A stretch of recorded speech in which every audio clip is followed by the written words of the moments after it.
வேதாரண்யம் அருகே மதிப்பீடு சான்று பெற விவசாயியிடம் 2000 லஞ்சம் வாங்கிய வனத்துறை காவலரை லஞ்ச ஒழிப்பு போலீசார் கைது செய்தனர். வேதாரண்யத்தை அடுத்த பன்னாள் கிராமத்தில் கபில வனநாதர் திருக்கோவில் அமைந்துள்ளது.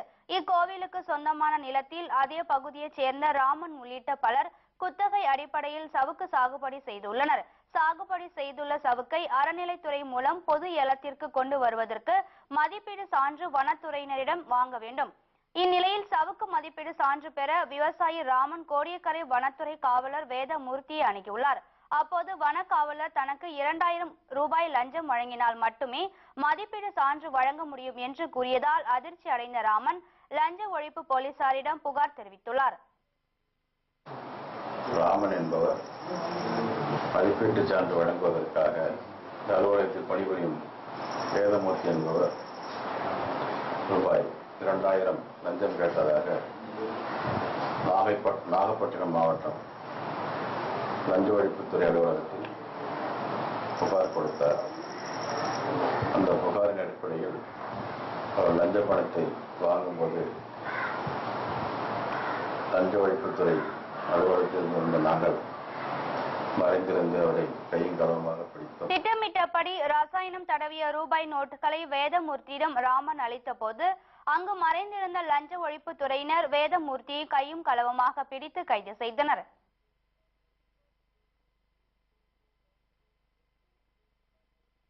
மாதவரம் அருகே கர்ப்பிணி பெண்ணின் இறப்பில் மர்மம் இருப்பதாக கூறி அவரது உறவினர்கள் அம்பத்தூர் கோட்டாட்சியர் அலுவலகத்தை முற்றுகையிட்டனர். சென்னை மாதவரத்தை அடுத்த மாத்தூர் MMTA காலனியில் வசித்து வரும் சம்சுதீன் என்பவரின் மனைவி ரிஷ்வானா நகீம் 8 மாத கர்ப்பிணியான இவர் நேற்று அவரது வீட்டில் தூக்கிட்டு தற்கொலை செய்து கொண்டுள்ளார். இது குறித்து வழக்கு பதிவு செய்துள்ள காவல்துறையினர் விசாரணை மேற்கொண்டு வருகின்றனர். இந்நிலையில் தமது மகளின் இறப்பில் மர்மம் இருப்பதாக கூறி அவரது பெற்றோர் மற்றும் உறவினர்கள் கோட்டாட்சியர் அலுவலகத்தை முற்றுகையிட்டு புகார் அளித்தனர். நல்லா இருந்தாங்க. திருப்பி 5ஆவது மாசத்துல இருந்து அவங்க வரதட்சணை கொடுமை பண்ணி எனக்கு இவ்வளவு நகை வேணும், இவ்வளவு காசு வேணும், அவ்வளவு பவுன் வேணும், இவ்வளவு பவுன் வேணும்னு சொல்லிட்டு டார்ச்சர் பண்ணினே இருந்தாங்க. என்னோட தகச்சியும் சமாதானமாக இருந்து நல்லபடியாக 8 மாசம் கர்ப்பிணியாக இருந்தாங்க. அடிக்கடி போன் பண்ணி சொல்லி இருந்தாங்க, இந்த மாதிரி பண்றாங்க, டார்ச்சர் பண்றாங்கன்னு. 10 மணிக்கு கேட்டா இந்த மாதிரி இறந்துட்டாங்கன்னு சொல்லிட்டு நியூஸ் வந்தது. தற்கொலை எல்லாம் கொலைன்னு எங்களுக்கு சந்தேகமா இருக்கு. அதால நாங்க அம்பத்தூர் RTO ஆபீஸுக்கு நாங்க மனு தாக்கல் பண்ண வந்திருக்கோம். வரதட்சணை கேட்டு சம்சுதீன் தமது மகளை கொடுமைப்படுத்தி கொலை செய்துள்ளதாக அவர்கள் புகார் தெரிவித்துள்ளனர். இதனைத் தொடர்ந்து அம்பத்தூர் கோட்டாட்சியர் விசாரணைக்கு உத்தரவிட்டுள்ளார்.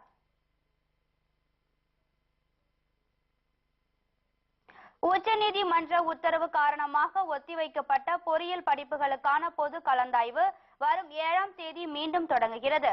அடுத்த மாதம் 4ஆம் தேதி வரை இக்கலந்தாய்வு நடைபெறும் என அண்ணா பல்கலைக்கழகம் அறிவித்துள்ளதாக கூறுகிறார் நமது செய்தியாளர் லாவண்யா. இது குறித்து அவர் தரும் தகவலை தற்போது கேட்கலாம். BE பொறியியல் படிப்பில் சேருவதற்கான கலந்தாய்வு ஜூன் மாதம் 23ஆம் தேதி தொடங்கி நடைபெறும் என அண்ணா பல்கலைக்கழகம் அறிவித்திருந்தது. அதன்படி ஜூன் மாதம் 23ஆம் தேதியும் 24ஆம் தேதியும் விளையாட்டு வீரர்களுக்கான கலந்தாய்வு நடைபெற்றது. 25 மற்றும் 26 தேதிகளில் மாற்றுத்திறனாளிகளுக்கான கலந்தாய்வு நடைபெற்றது. 27ஆம் தேதி பொது பிரிவினருக்கான கலந்தாய்வு நடைபெறும் என அண்ணா பல்கலைக்கழகம் அறிவித்திருந்தது. ஆனால் உச்சநீதிமன்ற உத்தரவின்படி இந்த தேதி தள்ளி வைக்கப்பட்டது. இதற்கான காரணம் அகில இந்திய தொழில்நுட்ப கல்விக்குழு புதிதாக திறக்க உள்ள தொழில்நுட்ப கல்லூரிகள் விண்ணப்பித்த மனுக்கள் மீது நடவடிக்கை எடுப்பதற்கு கால அவகாசம் வேண்டும் என உச்சநீதிமன்றத்தை அணுகியிருந்தது. எனவே உச்சநீதிமன்றம் 7 நாட்கள் கால அவகாசம் வழங்கியது அகில இந்திய தொழில்நுட்ப கல்விக்குழுவிற்காக. இதன் காரணமாக தமிழகத்தில் BE பொறியியல் படிப்பிற்கான கலந்தாய்வு தேதி தள்ளி வைக்கப்பட்டது. பொது பிரிவினருக்கான கலந்தாய்வு தேதி அறிவிப்பதற்கு கூடிய விரைவில் அறிவிக்கப்படும் எனவும் BE பொறியியல் படிப்பில் சேருவதற்கான சேர்க்கை செயலாளர் அண்ணா பல்கலைக்கழகத்தின் சேர்க்கை செயலாளர் ரேமர் உத்திரராஜ் அவர்கள் தெரிவித்திருந்தார். எனவே இன்று ஜூலை 7ஆம் தேதி முதல் பொது பிரிவினருக்கான கலந்தாய்வு தொடர்ந்து நடைபெறும் என அண்ணா பல்கலைக்கழகம் அறிவித்திருந்தது. இதற்கான கால அட்டவணையும் அண்ணா பல்கலைக்கழகத்தின் இணையதளத்தில் வெளியிடப்பட்டுள்ளது. அனைத்து கட்ட கலந்தாய்வும் ஆகஸ்ட் மாதம் 4ஆம் தேதியுடன் முடிவடையும் எனவும் அண்ணா பல்கலைக்கழகம் தெரிவித்திருக்கிறது. பாரதிய ஜனதா கட்சி உளவு பார்க்கப்பட்ட விவகாரம் தொடர்பாக அமெரிக்கா தூதரக அதிகாரிக்கு இந்தியா சம்மன் அனுப்பியுள்ளது. பல்வேறு நாடுகளின் அரசுகள், அரசு நிறுவனங்கள், முக்கிய அமைப்புகள் அமெரிக்காவின் உளவு பார்த்து வருகிறது. இந்நிலையில் இந்தியாவில் பாஜக, பாகிஸ்தானில் பெனாசிர் பூட்டோவின் கட்சி என 5 நாடுகளில் உள்ள மிகப்பெரிய அரசியல் கட்சிகளின் நடவடிக்கைகளை அமெரிக்காவின் NSA அமைப்பு கடந்த 2010ஆம் ஆண்டு உளவு பார்த்ததாக அந்நாட்டின் வாஷிங்டன் போஸ்ட் பத்திரிகை செய்தி வெளியிட்டிருந்தது. இந்நிலையில் இது குறித்து விளக்கம் அளிக்குமாறு அமெரிக்கா தூதருக்கு இந்தியா சம்மன் அனுப்பியுள்ளது. இதுபோன்ற சம்பவம் மீண்டும் நடக்காத வண்ணம் உறுதியளிக்க வேண்டும் இந்தியா வலியுறுத்தியுள்ளதாக தகவல்கள் வெளியாகியுள்ளன. இங்கிலாந்து, கனடா, ஆஸ்திரேலியா, நியூசிலாந்து ஆகிய நாடுகளை தவிர்த்து உலக நாடுகள் அனைத்தையும் அமெரிக்கா ரகசியமாக உளவு பார்த்து வருவதை அந்த நாட்டின் முன்னாள் உளவாளி ஸ்னோடன் அண்மையில் அம்பலப்படுத்தியது குறிப்பிடத்தக்கது.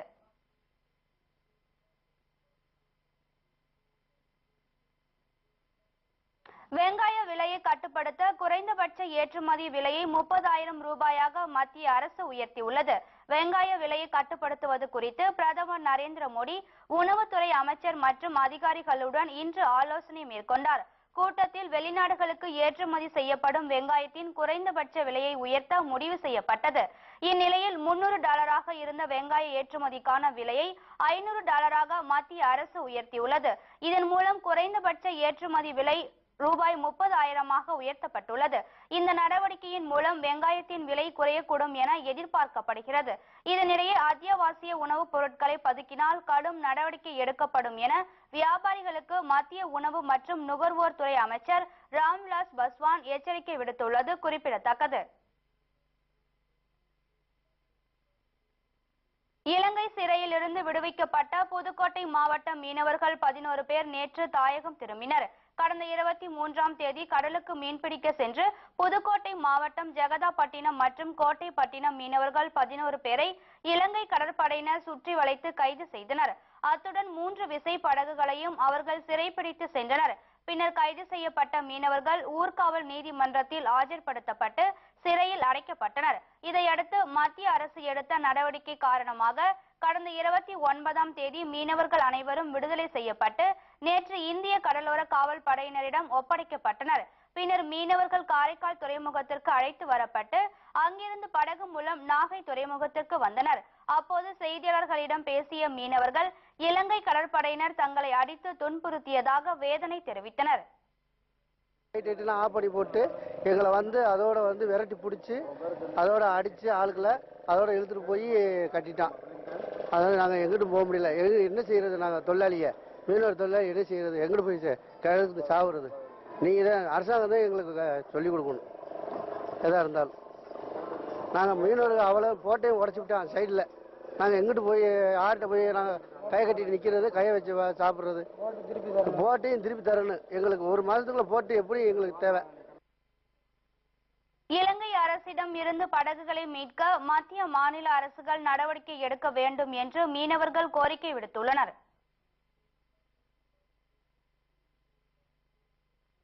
தமிழக மீனவர்களின் உயிருக்கும் வாழ்வாதார உரிமைக்கும் உத்தரவாதம் கிடைக்க கச்சத்தீவு ஒப்பந்தத்தை ரத்து செய்ய வேண்டும் என்று மதிமுக பொதுச் செயலாளர் வைகோ வலியுறுத்தியுள்ளார். இந்திய இலங்கை வெளியுறவு செயலாளர்களுக்கு இடையே கடந்த 1976ஆம் ஆண்டில் கச்சத்தீவு தொடர்பாக ஏற்பட்ட ஒப்பந்தம் இந்திய அமைச்சரவை மற்றும் நாடாளுமன்றத்தின் ஒப்புதலை பெறவில்லை என கூறியுள்ளார். இதனால் அந்த ஆண்டு தொடர்பாக செய்து கொள்ளப்பட்டதாக கூறப்படும் 2வது ஒப்பந்தம் தமிழக மீனவர்களை ஒருபோதும் கட்டுப்படுத்தாது என தெரிவித்துள்ளார்.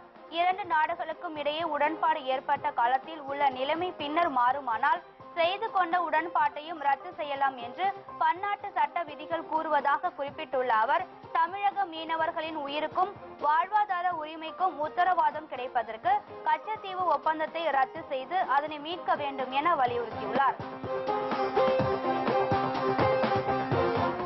சிறிய விளம்பர இடைவேளைக்கு பிறகு மேலும் பல செய்திகளை காணலாம். தொடர்ந்து இணைந்திருங்கள் நமது கேபிட்டல் நியூஸ் தொலைக்காட்சி.